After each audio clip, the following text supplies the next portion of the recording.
Alhamdulillahi Rabbil Alamin. Nahmaduhu wa nasta'inuhu wa nastaghfiruh.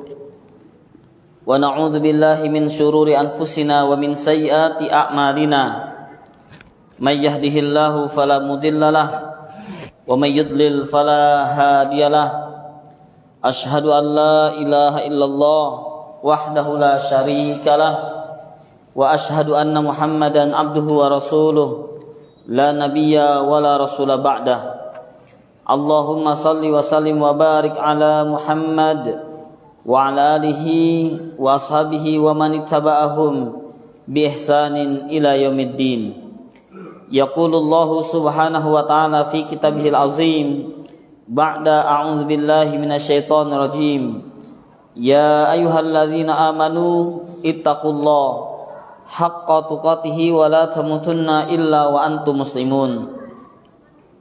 Wa qala subhanahu wa ta'ala ya ayyuhan nas ittaqu rabbakumul ladzi khalaqakum min nafsin wahidah wa khalaqa minha zawjaha wa batha minhuma rijalan katsiran wa nisaa'a wattaqullaha alladzi tasaaluna bihi wal arham innallaha kana 'alaikum raqiba. Ya ayyuhalladzina amanu ittaqullaha wa qulu qawlan sadida yuslih lakum a'malakum wa yaghfir lakum dhunubakum wa may yuti'illaha wa rasulahu faqad faza fawzan 'azima. Wa ba'du, i'lamu rahimani wa rahimakumullah fa inna ahsanal kalami kalamullah wa khairal huda Muhammadin Nabi sallallahu alaihi wasallam wa syarrul umuri muhdatsatuha fa inna kulla muhdatsatin bid'ah wa kulla bid'atin dhalalah wa kulla dhalalatin finnar. Amma ba'du.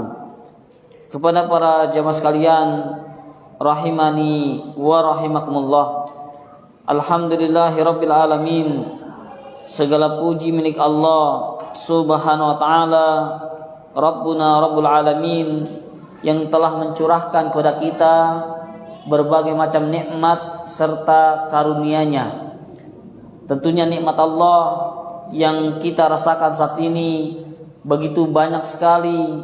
Yang paling besar merupakan nikmat iman dan Islam, dan juga nikmat kesehatan serta waktu luang yang Allah berikan kepada kita, sehingga kita bisa berkumpul di tempat yang mulia ini dalam rangka untuk menuntut ilmu yang Allah dan Rasulnya perintahkan kepada kita untuk mempelajari ilmu din, ilmu agama.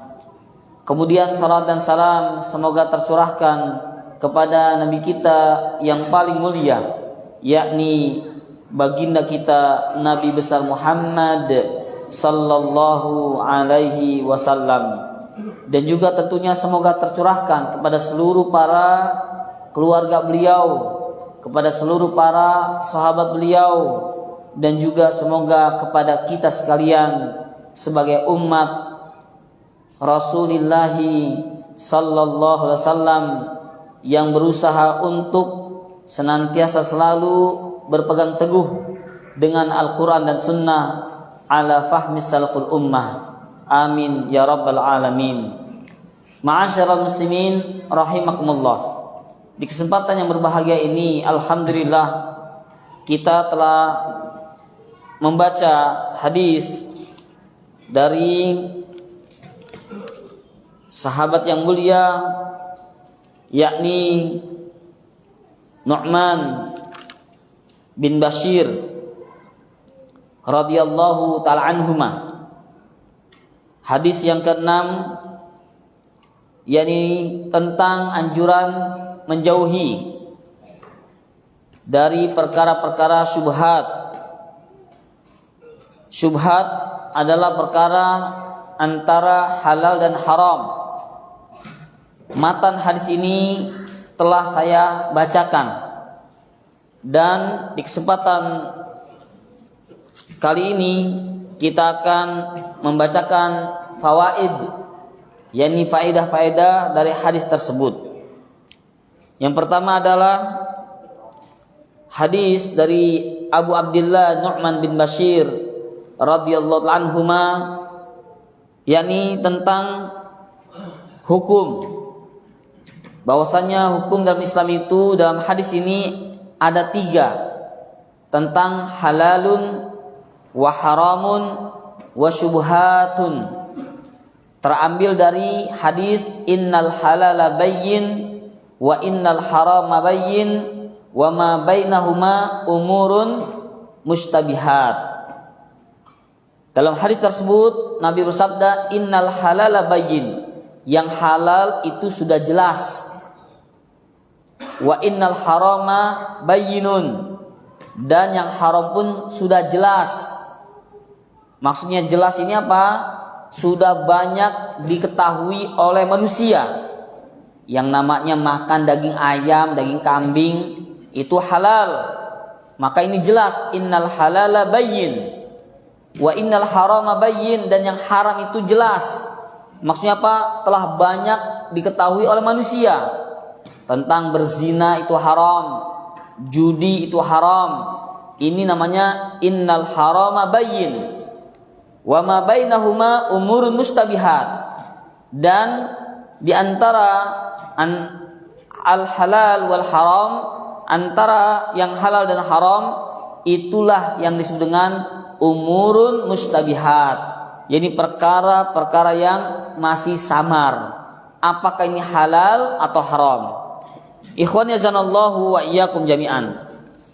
Kemudian yang kedua, faedah dari hadis tersebut, yakni kebanyakan orang tidak mengetahui perkara syubhat.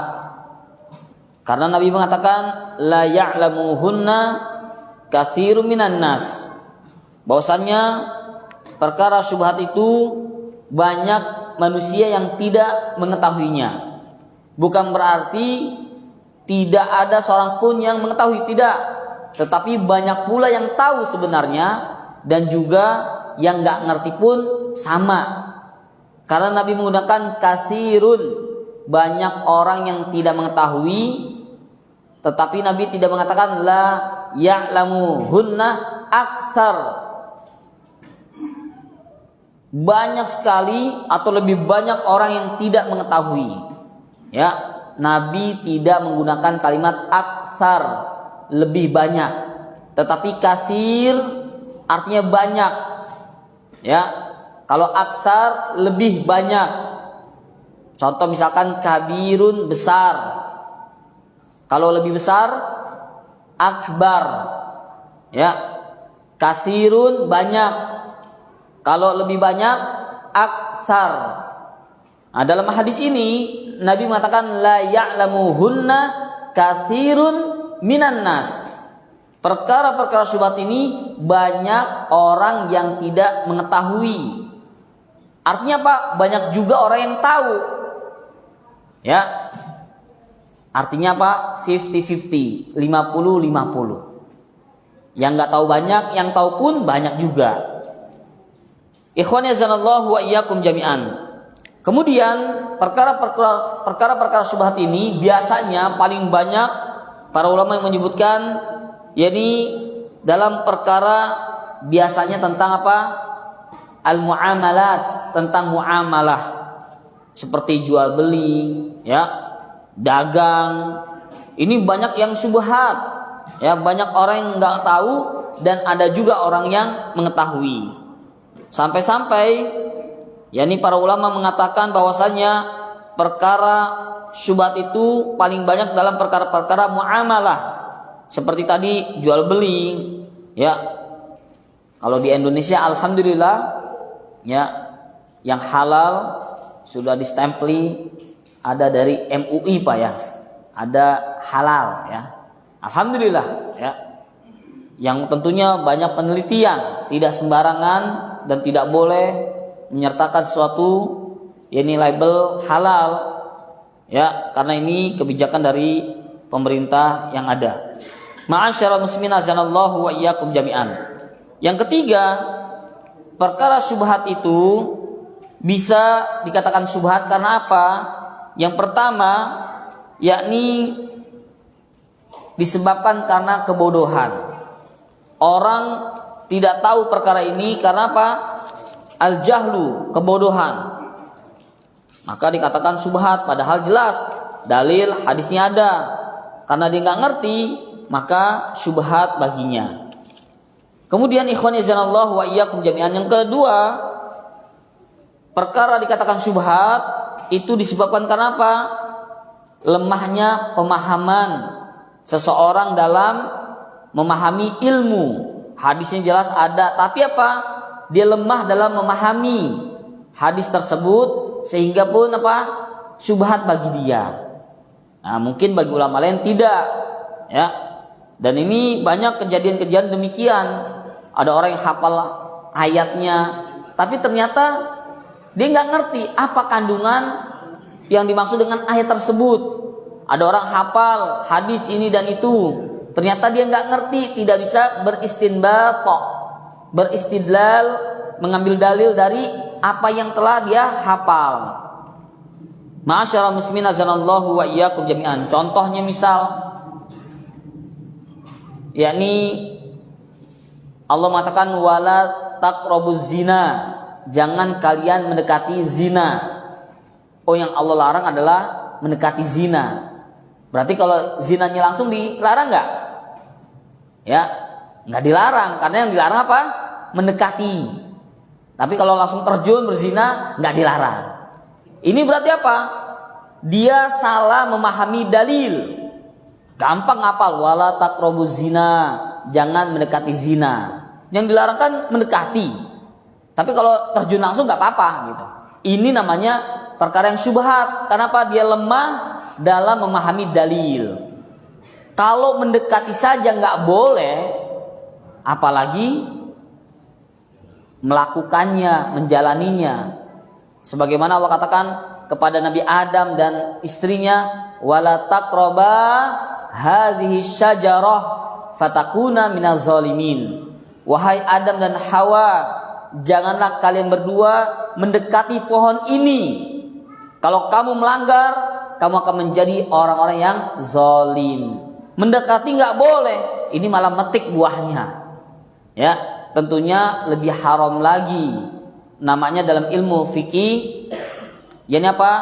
Mimbabil aula, lebih utama lagi. Mendekati zina saja tidak boleh, apalagi berzina. Jadi itu perkara-perkara syubhat. Karena apa? Faktor kedua, karena orang lemah dalam memahami suatu ilmu. Dan ini banyak. Contoh kedua misalkan ada sebahagian tarekat sekte di dalam Islam yang mereka tidaklah beribadah, ya, karena sudah merasa makrifat. Ada orang nggak ibadah, nggak sholat, alasannya apa? Oh, saya sudah tingkatan makrifat gitu. Ada syariat, tarekat, makrifat. Ya, kalau di makrifat udah nggak usah ibadah, karena Allah mengatakan fa'bud rabbaka hatta ya'tiyakal yaqin. Fa'bud, sembahlah Allah hatta sehingga ya'tiyaka datang kepadamu al-yaqin, keyakinan. Artinya kalau Anda sudah yakin dengan adanya Allah, maka sudah cukup. Sembahlah Allah sampai datang kepadamu keyakinan. Kalau sudah yakin, maka nggak usah ibadah lagi. Makanlah kamu sampai kenyang. Kalau sudah kenyang, makan lagi nggak? Stop. Sama ini ayatnya nih, gitu. Salah paham dia. Al-yakin yang dimaksud oleh ayat tersebut dalam Al-Quran, kata Abdullah bin Abbas adalah al-yakin al-maut, yakni kematian. Jadi maksudnya sembahlah Allah, beribadahlah kalian kepada Allah sampai kematian datang kepadamu. Karena kalau orang sudah mati, udah nggak ada ibadah lagi. In qata'a amaluhu, semua amalannya akan terputus. Nggak sholat lagi, nggak puasa lagi, dan semua aktivitas duniawiyah, yakni apa? In qata'a, terputus. Ikhwan yazanallahu wa iyyakum jami'an. Yang ketiga, di antara faktor perkara dikatakan syubhat ini karena apa? Yakni karena dia nggak mau meneliti. Sedikitnya upaya meneliti, ya. Oh, ini ada hadis kayak gini aja udah. Dia nggak meng-cross check lagi, ternyata ada perkataan ulama yang lebih rojeh, yang lebih kuat. Ini harus mengambil pendapat yang lebih aqwa, lebih kuat. Ikhwan yazanallahu wa iyyakum jami'an. Jadi itu diantara perkara dikatakan syubhat. Yang pertama karena al-jahlu, kebodohan. Yang kedua apa? Yakni kurang atau lemahnya memahami suatu ilmu agama, ilmu din. Dan yang ketiga, dia nggak mau merujuk, nggak mau meneliti lagi, yakni hadis tersebut, dan tidak merujuk pada aqwal para ulama. Ma'asyiral muslimin azanallahu wa iyyakum jami'an. Faedah selanjutnya adalah dari hadis tersebut kita bisa mengambil faedah, yakni ada dua manfaat ketika seseorang meninggalkan perkara syubhat. Manfaat yang pertama yang Nabi katakan, yakni famanittaqa syubhat faqad istabra'a lidinihi wa irdihi. Manfaat meninggalkan perkara syubhat yang Rasulullah mengatakan famanittaqa syubhat, dan barang siapa yang menghindarkan diri, menjauhkan diri dari perkara syubhat, faqad istabra'a lidinihi, sungguh dia telah terbebas, membebaskan dirinya. yakni apa? Dia telah menyelamatkan dirinya, menyelamatkan din, agamanya, wa irdihi, dan kehormatannya. Ini faedah manfaat yang besar ketika seseorang meninggalkan perkara syubhat. Dia selamat apanya? Agamanya, din, wa irdihi, dan kehormatannya. Artinya apa? Dari sini menunjukkan bahwa janganlah kita tergesa-gesa sampai jelas suatu perkara, ya. Kemudian selanjutnya, ma'asyiral muslimin azanallahu wa iyyakum jami'an. Hadis ini juga menunjukkan bahwasannya jika seorang bermudah-mudah dan seenaknya saja memilih yang ia suka padahal perkara ini masih samar hukumnya, maka ia bisa jatuh terjerumus dalam perkara yang haram. Namanya at-tasahul, bermudah-mudah. Oh ini gampang, ini boleh, ini aja gampang nih. Nah, itu tidak boleh. Jadi harus sesuai dengan apa? Dalil tegak pada dirinya, dan dia tahu, dia paham. Jadi tidak boleh bermudah-mudah atau seenaknya memilih pendapat ini dan itu yang sesuai dengan hawa nafsunya, khawatir bisa terjerumus dalam perkara yang haram. Ma'asyiral muslimin azanallahu wa iyyakum jami'an. Kemudian selanjutnya, yakni dari hadis tersebut kita dapat mengambil faedah. Para ulama mereka mengatakan bahwasanya innal qalba, hati itu malikul a'dha, adalah rajanya anggota badan. Ya, di dalam hadis ini Nabi menyebutkan, ala wa inna fil jasadi mudghatan, ketahuilah sungguhnya dalam jasad kita ini ada segumpal daging. Idza salahat salahal jasadu kullu, apabila sekerat daging ini baik, maka bisa dipastikan seluruh anggota tubuhnya akan bagus. Wa idza fasadat, dan jika segumpal daging tersebut rusak, jelek, fasadal jasadu kulluhu, maka seluruh anggota tubuh yang lain pun akan rusak. Apakah yang dimaksud dengan sekerat daging? Ala wahyal qalbu, itu adalah hati. Ya, maka hati ini merupakan malikul a'dha, rajanya anggota badan. Kalau kata hati AA, BB, maka seluruh anggota yang lain akan ikut. Ya, sekuat apapun kita, ya fisiknya, tapi kalau hatinya lemah, males untuk menghadiri majelis taklim, ya nggak akan datang. Walaupun kita sudah tua, ya usia mungkin sudah nggak muda lagi, jalan sudah bergetar, ya, tapi hatinya besar untuk menghadiri majelis taklim, untuk bisa sholat berjamaah ke masjid, itu bukan halangan, tetap datang. Bahkan di zaman Rasul, ya, yang buta pun, ya, ini apa? Tetap sholat berjamaah. Ya, bagi laki-laki ini wajib sholat berjamaah di masjid. Ya, ingat, hati merupakan raja. Anggota tubuh yang lain, ya ini apa? Kata para ulama mengatakan wal a'dha'u junuduhu. Adapun anggota tubuh yang lain adalah prajuritnya. Ya ini apa? Tentaranya, pasukannya. Tentara itu sesuai dengan komandannya. Kata komandannya siap, siap. Berangkat, ya.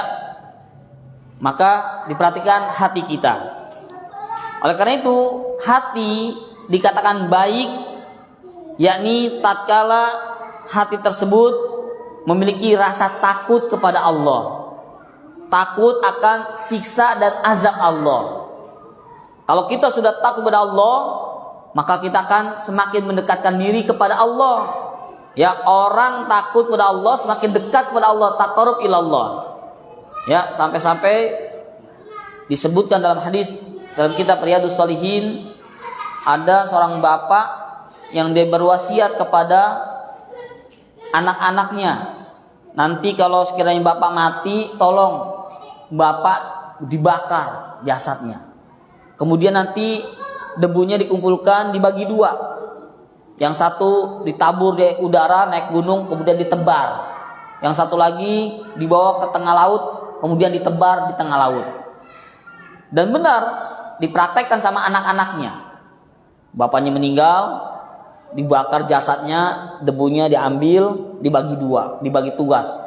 Ada yang naik gunung, ketika angin kencang ditebar, berhamburan. Ada yang ke laut, nyampe tengah laut ditaburkan, berserakan, ke bawah ombak dan seterusnya.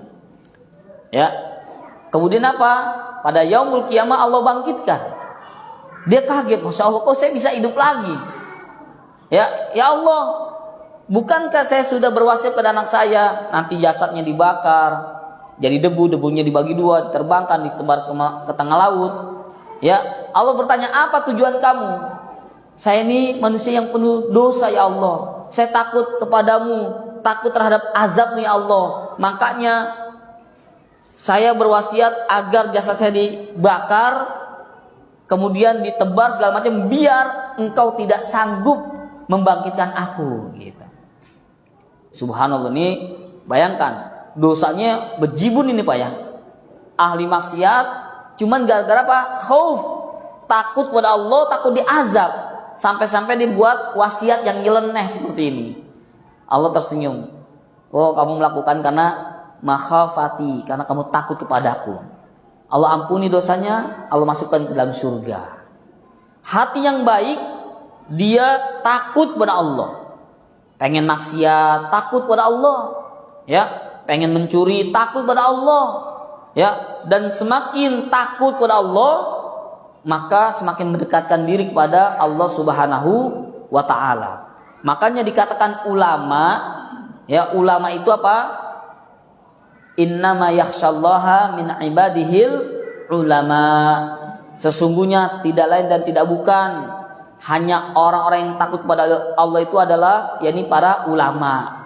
Jadi ulama itu adalah orang yang takut khasyah kepada Allah. Itulah hati yang baik. Hati yang baik juga bisa dikatakan yakni hati yang memiliki kecintaan kepada Allah yang sangat tinggi. Ya. Ya, cinta itu sebagai motor penggerak. Orang kalau udah cinta, apapun akan dilakukan. Ya, jadwalnya ngapel kalau zaman dulu Pak ya. Ke rumah gebetan gitu. Malam Jumat juga disantronin lewat pohon bambu gitu ya. Hujan gerimis. Ya. Gimana rasanya? Berani atau takut nih? Karena dia cinta, ingin ketemu sang kekasih, itu nggak pikirin. Mau ada kuntil anak, kuntil bapak lagi gitu ya. ya nggak ngaruh gitu. Ikhwan yazanallahu wa iyyakum jami'an. Maka cinta sebagai motor penggerak. Kalau kata Imam Ibnul Qayyim, cinta ini seperti kepala burung. Syukur sayap kanan, sabar sayap kiri. Maka al-mahabbah, cinta inilah yakni kepala burung. Ya. Maka selain kita takut kepada Allah, dan kita pun harus mahabbah, cinta kepada Allah dan cinta kepada wali-wali Allah, yakni apa? Karena ketaatan mereka. Dan yang terakhir yang dikatakan hati yang baik, yakni orang yang beribadah ikhlas karena Allah. Ya, ikhlas karena Allah. Dia menjalankan setiap aktivitasnya karena Allah, lillahi ta'ala, bukan karena yang lain. Ya, dalam rangka untuk taqarrub ilallah, meninggalkan maksiat pun karena Allah, bukan karena udah kepepet ketahuan dia tinggalkan.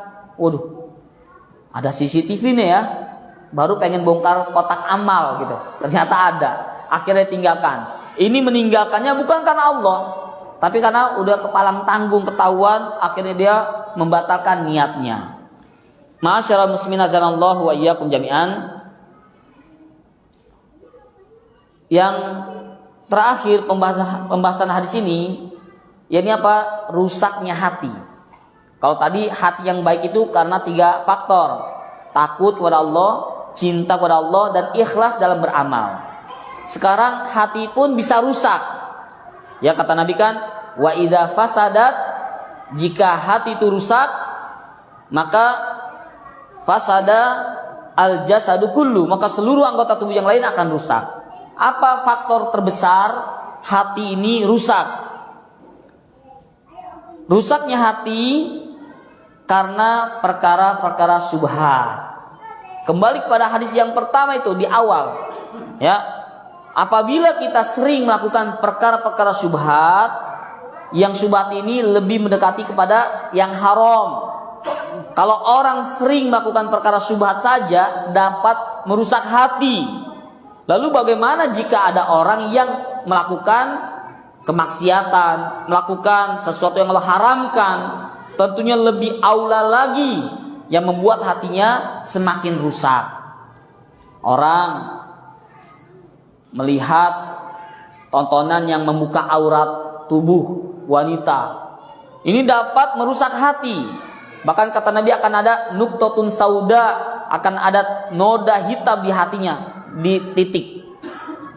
Ya, setiap kali orang berbuat maksiat, Allah akan berikan nuktotun sauda, ada titik noda hitam di hatinya. Dengar musik haram, ada lagi titik noda hitam. Terus seperti itu.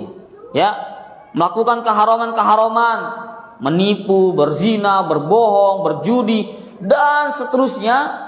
Maka semakin hati ini banyak noda hitam, maka pancaran cahaya Allah pun nggak bisa lagi tembus. Ya, kallabal rana ala qulubihim.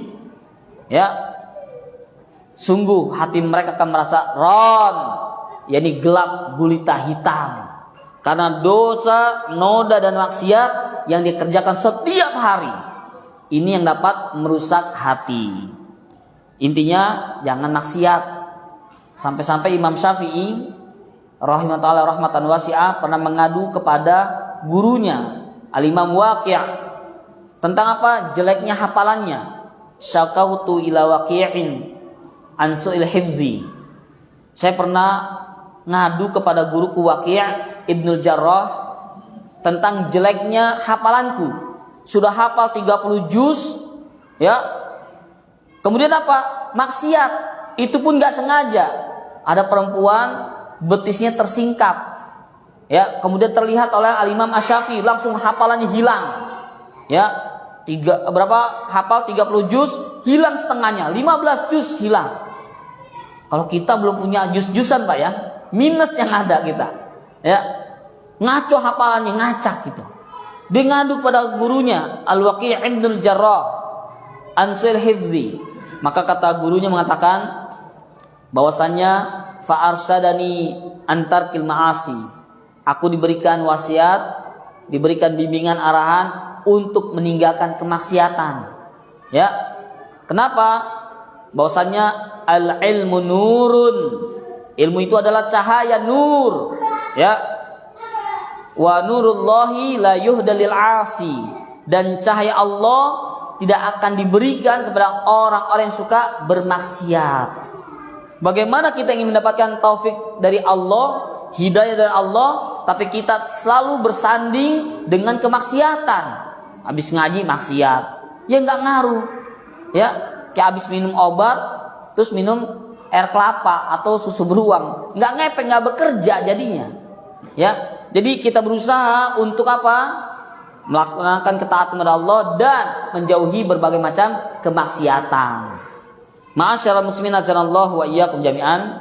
Diperhatikan, cahaya Allah tidak akan diberikan kepada orang-orang yang bermaksiat.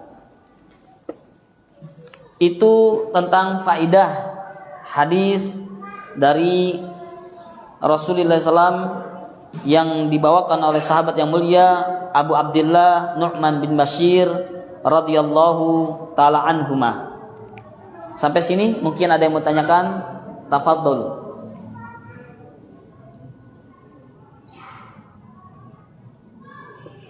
Ada yang mau nanya, Pak? Berapa menit lagi waktu salat Isya? 14 menit. Baik. Kalau gitu kita lanjutkan hadis yang ke-7. Bismillahirrahmanirrahim. Hadis yang ke-7 tentang agama adalah nasihat. An Abi Ruqayyah Tamim bin Aus Ad-Dari, dari Abu Ruqayyah, namanya Tamim bin Aus Ad-Dari radhiyallahu taala anhu, semoga Allah meridhoinya. Ya, ini didoakan para sahabat karena radhiyallahu anhum wa radu'an, Allah meridhoi mereka dan mereka pun ridho kepada Allah.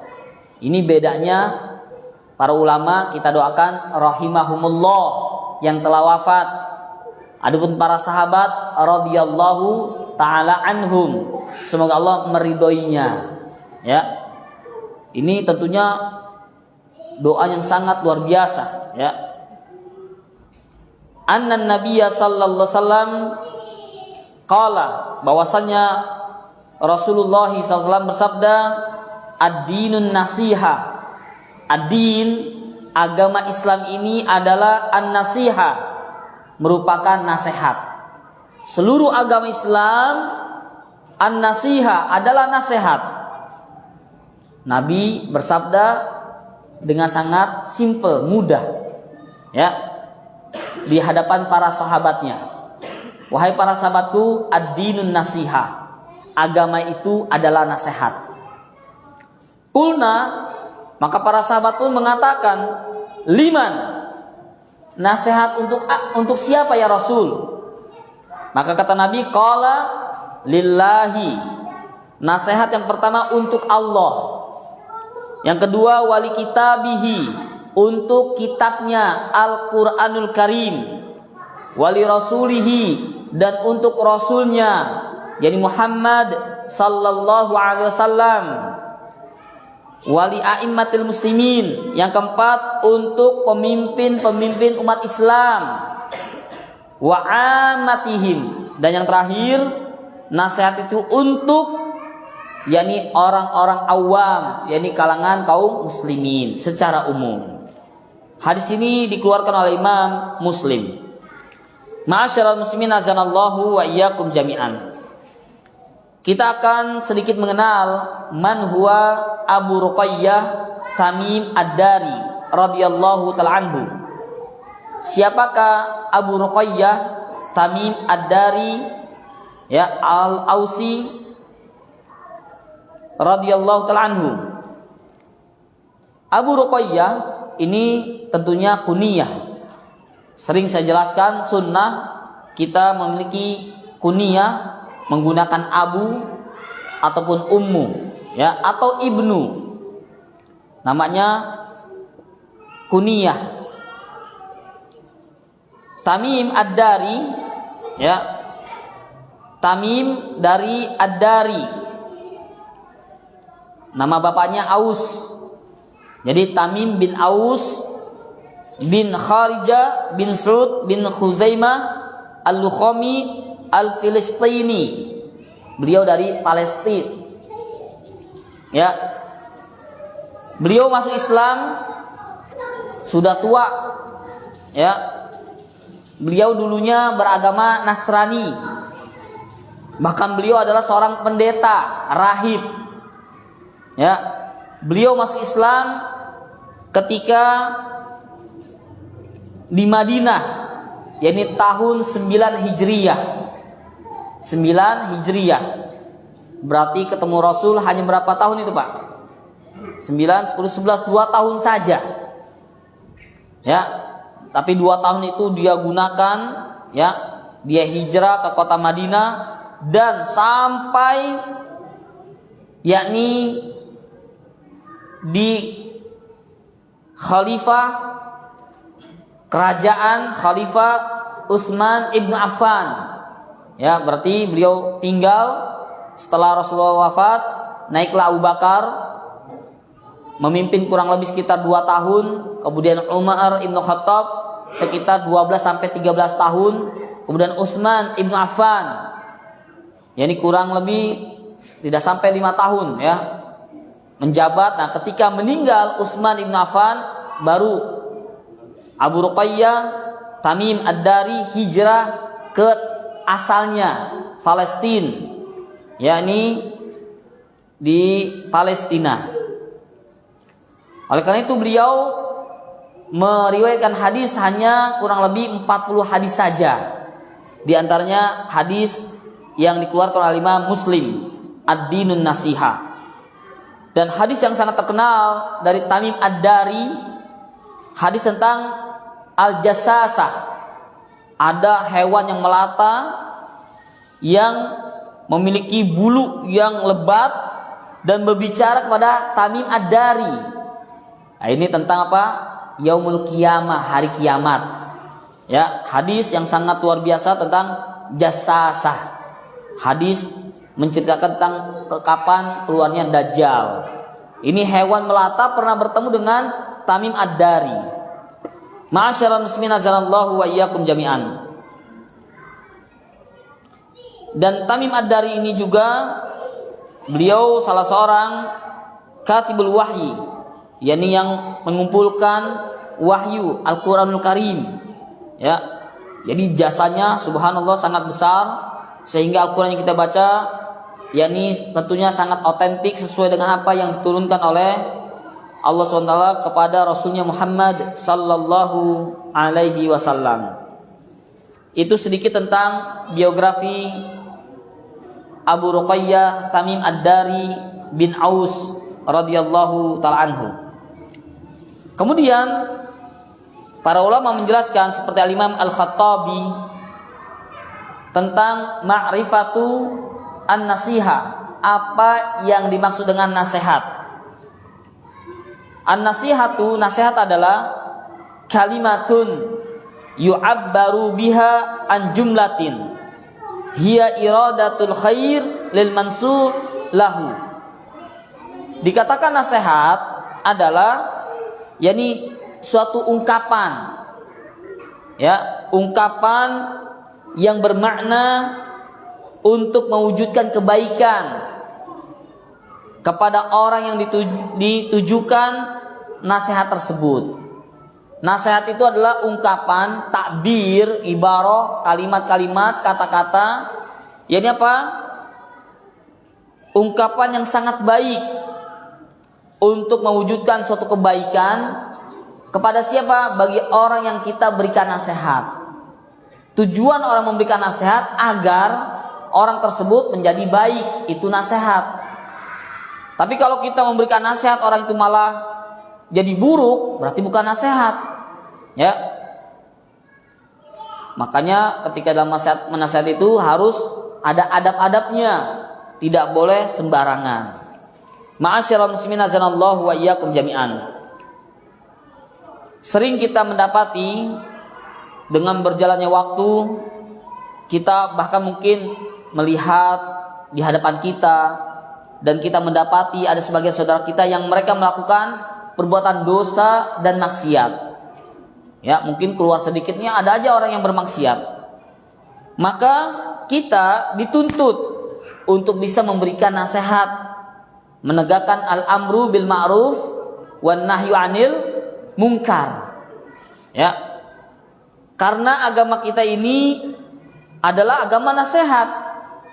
Ya, bahkan semua sendi dalam agama Islam adalah nasihat. Setiap kita dalam agama ini akan senantiasa selalu ada dua. Kalau tidak menasehati, maka dinasehati. Ya, posisi kita nih cuma dua nih dalam agama Islam. Kalau tidak menasehati orang, atau kita dinasehati, itu saja. Ya. Maka ikhwan yazanallahu wa iyyakum jami'an, tentunya dalam menyampaikan nasihat kita nggak boleh asal-asalan. Di dalam memberikan nasihat nggak boleh serampangan, nggak boleh sembrono, perlu diperhatikan adab-adabnya. Dan tujuan kita memberikan nasihat adalah menginginkan kebaikan pada saudara kita, ya. Jangan sampai orang yang kita berikan nasihat malah menjauh, lari dari kita, cuman gara-gara apa? Karena nasihat kita itu, ya ini apa? Menyakiti hatinya, atau dalam menyampaikan itu nggak tepat, nggak benar, ya. Menasihatinya dia depan umum, ya, nasihati dengan kata-kata yang kasar, ya, menggurui. Padahal yang dinasihatin itu apa? Orang lebih tua dari kita. Dia bukan nggak mau nerima nasihat karena gengsi. Kamu siapa? Anak kemarin sore, anak bau kencur, udah berani nasihatin orang tua. Apa yang disampaikan benar, tapi disampaikan depan umum. Ya, jadi tertolak nasihatnya. Atau sepantaran tapi dengan kata-kata yang mencemooh, menghardik, merendahkan, pasti orang gak terima. Maka ikhwan yazanallahu wa iyyakum jami'an, berikut ada adab-adab dalam menasihati dalam Islam. Yang pertama sekali, adabnya adalah dalam nasihat itu harus ikhlas karena Allah. Ini yang terpenting. Bapak, ibu sekalian, dalam memberikan nasihat kepada anak kita ini harus ikhlas karena Allah. Jangan nasihatin ini apa ketika kita kesel. Ini anak masya Allah badung banget, udah dibilangin, nasihatin sambil marah-marah. Berarti bukan karena Allah lagi nih. Nasihat itu harus didasari dengan niat ikhlas karena Allah. Bagaimana caranya? Yang pertama, nasihat ikhlas karena Allah itu merahasiakan nasihat kita. Jangan di depan umum, jangan mengumbar kemana-mana, ya, bahwa ia telah menasihatinya, ya, kepada fulan bin fulan. Orang itu tobat tuh, saya tuh yang bilangin. Berarti dia memberikan nasihat tidak ikhlas. Ya, dia berhasil sukses itu berkat saya. Saya yang memberikan nasihat, arahan, kamu harus begini-begini. Itu berhasil karena saya. Berarti niatnya tidak ikhlas karena Allah Subhanahu wa taala. Ikhwan yazanallahu wa iyyakum jami'an. Nasihat ini kan ibadah, maka harus ikhlas karena Allah. Kalau nasihat ini tidak didasar dengan ikhlas, maka akan mardud, akan tertolak. Itu yang pertama. Yang kedua, dalam memberikan nasihat itu harus dengan cara yang benar, sesuai syariat. Ya, ini dalam memberikan nasihat pun harus caranya itu yang benar dan sesuai syariat.